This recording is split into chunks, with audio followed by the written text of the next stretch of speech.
What do you think when you hear people talking about the history of the RV? Do you think about this?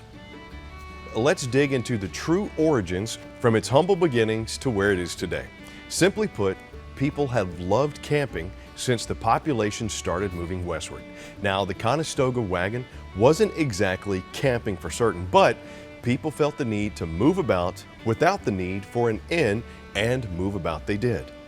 Campers were created at that point. There wasn't a factory for them, but pretty soon after, the automobile arrived. The first RV was dropped onto a car in 1904. Now granted, it wasn't much, but legend has it that this first motorhome slept 4 in bunks, had an icebox, and a radio. Plus, there were lights, incandescent ones, and thank goodness they weren't candles.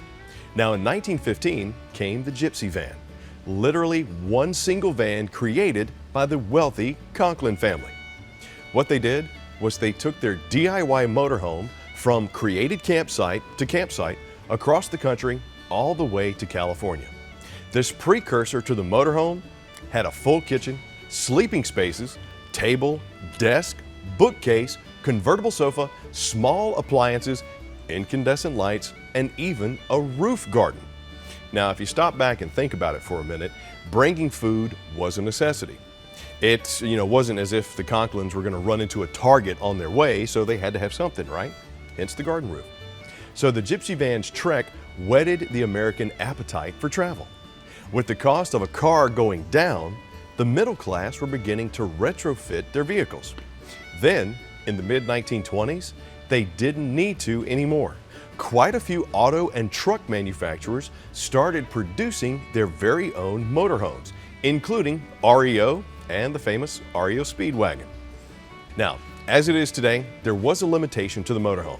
It's just not that easy to go anywhere that you want, so it led to the creation of the travel trailer. Now, as with everything new, the earliest travel trailers did have their limitations.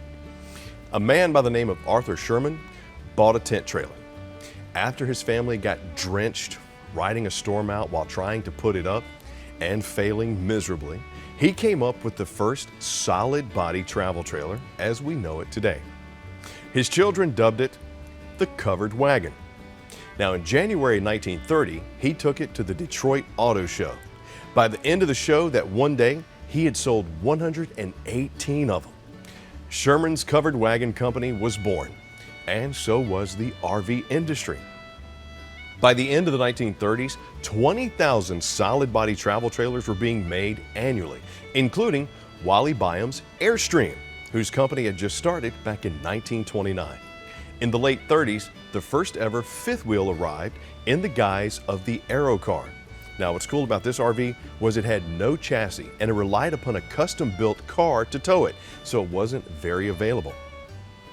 The RV industry, as well as everything else, slowed down during World War II, but soon after, cranked up big. The Shasta travel trailer began in 1959 and soon became the most popular travel trailer around. The truck camper became popular in part due to the author John Steinbeck and his 1962 book, Travels with Charlie. That's all about him taking his aging dog across the country. If you haven't read it, pick it up. It's a great read.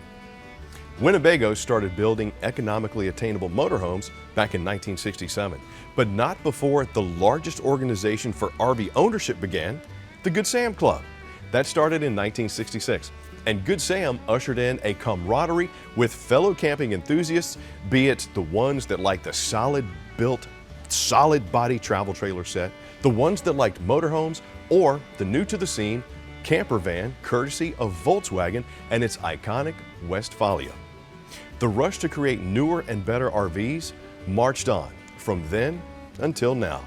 And today, you have access to more than 4,000 new tent campers, travel trailers, fifth wheels, truck campers, and of course, motorhomes.